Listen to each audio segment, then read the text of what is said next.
First at 4, getting Michigan students back into the classroom. Governor Whitmer has a new proposal. We'll take a look. Top Democrats keep the pressure on President Trump. The efforts to remove him or try to control him until he leaves office. And here's Ben Bailey.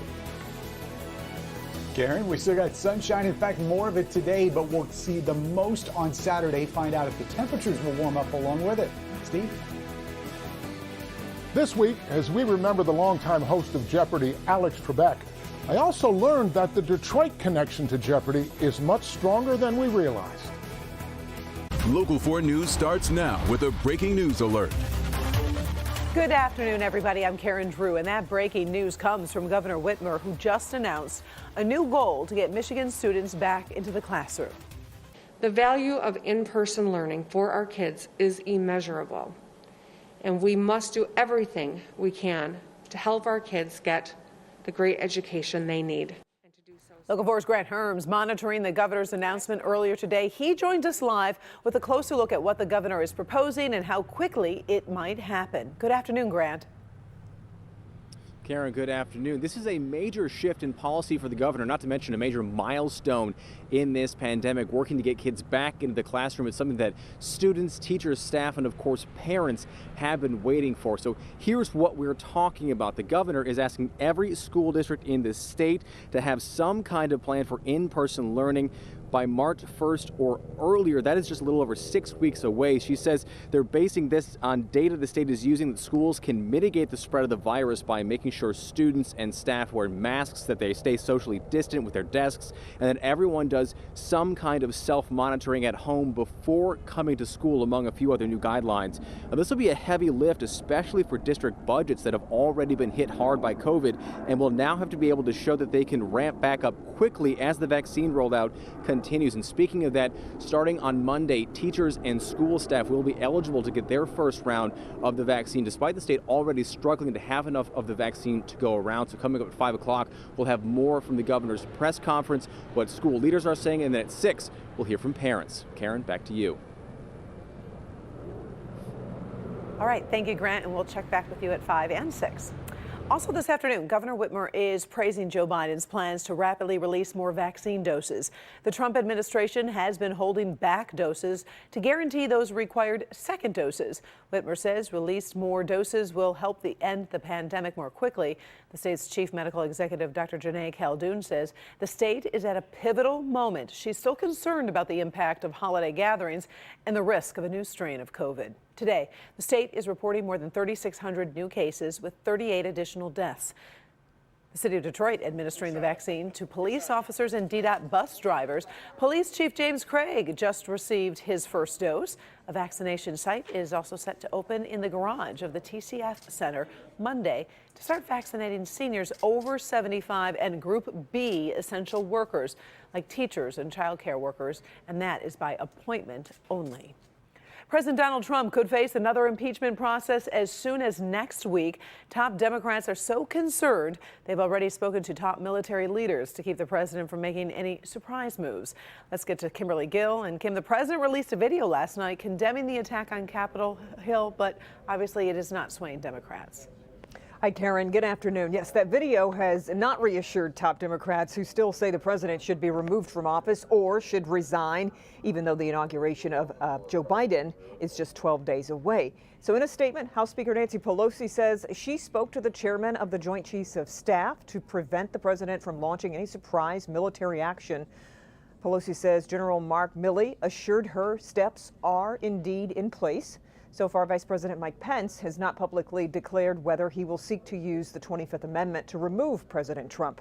The idea would be complicated as more cabinet members leave because their approval is required.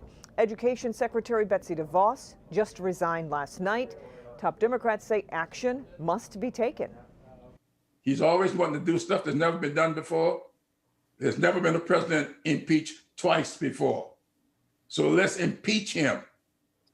Give him what he wants. Every day that Donald Trump is president of the United States is a day of grave danger.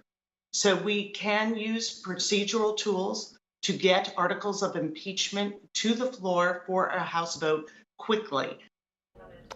So right now, Republicans are not stepping forward to publicly defend the president, but it's not clear how many would go along with impeachment. Also today, President Trump tweeted he will not attend Joe Biden's inauguration, the first president to stay away since Andrew Johnson in 1869. So Karen, we'll keep you posted on any new changes, new developments tonight on the news at 5 and 6. Back to you. All right. Thank you, Kim. Well, flags at the U.S. Capitol are flying at half staff right now for the Capitol police officer who died after the riot. Sources telling the AP officer Brian Sicknick was hit in the head with a fire extinguisher on Wednesday. He later collapsed at his office and died. Last night, federal investigators planned to open a Capitol murder investigation. The top federal prosecutor in Michigan says the FBI needs help tracking down any Michiganders who may have stormed the Capitol. U.S. Attorney Matthew Schneider is asking people to send in pictures or videos they may have been sent by rioters. The FBI has now released posters of people they're looking for. 6 Michigan men were arrested by D.C. police already. Schneider says if you were inside the Capitol building, you will get caught. Now, if you think about the U.S. Capitol, there's cameras all over the place. There's cameras, there's video, and some of these folks took video of themselves committing crimes. Thank you very much. That's very helpful. And so the FBI will be able to take that information and put that into a prosecutorial case. Remember this guy? The man photographed sitting at the White House Speaker Pelosi's desk? Well, he has been arrested. Richard Barnett of Arkansas is facing 3 federal charges, including theft of public property. Sean Lay spoke to the U.S. Attorney today. So coming up at 6, he's going to have more on the charges these rioters could face, and some carry a 10-year prison sentence. 3 people are dead, including a mother of 7 after a shooting on the city's west side. This happened about 2:30 in the morning on West Boston between Broad Street and Dexter. A man and woman were found dead inside a home by police. Another man was found dead in the street. The woman has been identified by family members as 32-year-old Janae Fletcher. So far, police are trying to identify the other victims and figured out exactly what led to all this violence.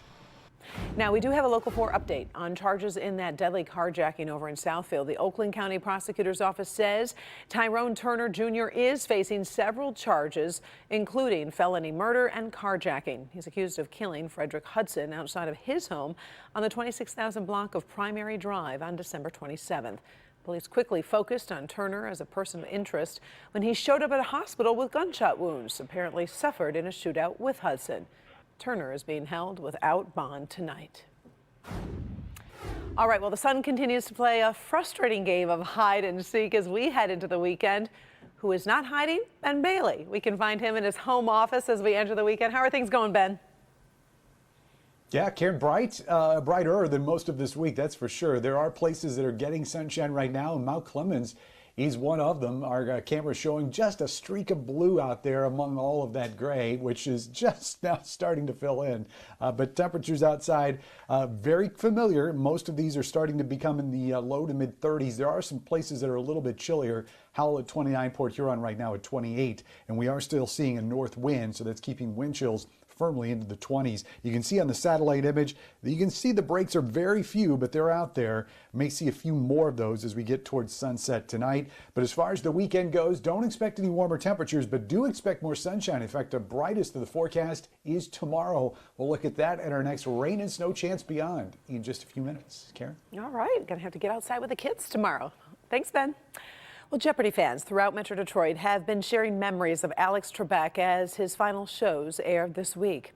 One proud mother and father had a very personal connection to the host. Their son made it from Wayne State University to the Jeopardy writers' room. Today, Local 4 Steve Garagiola reports on what an amazing ride it was. You don't know Stephen Dorfman, but you are very familiar with his writing. He wrote day and night. He used every opportunity wherever he went to find a category that would appeal. His parents remember Stephen's gift for knowledge, back to his high school years. He entered every radio quiz show contest that they had. He won watches for everyone in the neighborhood. He won a motorcycle. He won a car. He won more stuff that they wouldn't let him be on the air anymore. The day Stephen graduated from Wayne State, he drove that car out to L.A. He was working at Hamburger Hamlet for quite a while now as a cashier, and he heard the taping was going to be coming very shortly for a new show, a new quiz show. Here is the host of Jeopardy, Alex Trebek. Stephen Dorfman joined the Jeopardy family and became the show's most prolific writer, credited with creating over 50,000 clues. His specialty was unusual categories. He won 6 Emmys over the 20 years that he worked on Jeopardy! Stephen passed away in 2004 after a battle with colon cancer. The library at the Jeopardy! Offices in Los Angeles is dedicated in his honor. Alex Trebek even came here from California for the funeral. He flew and he did the eulogy. They were close friends. While we mourn the passing of Alex Trebek, we also celebrate his contributions, and in a way, celebrate the contributions of Stephen Dorfman, who very quietly was also at the heart of America's favorite game show. I'm Steve Garagiola, Local 4. Tonight's episode of Jeopardy! Will be truly bittersweet for longtime fans. It is the final show featuring Trebek tonight at 7:30 on Local 4. We're told it includes a special tribute to the host. And next Monday, former champion Ken Jennings will appear as the first guest host. Several outlets are reporting former news anchor Katie Couric has also signed on as a guest host. We're told it will be a while before a permanent new host is selected. Still ahead, 2020 strikes again. We're going to talk about how last year plays into growing concerns about climate change and what scientists say really needs to happen. Also, don't throw it away. 8 million Americans need to be on the lookout for a card like this. We'll have more details that might help you avoid a frustrating mistake.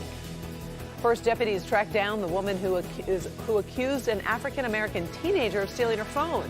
The arrest, the mugshot, and concerns about her mental health.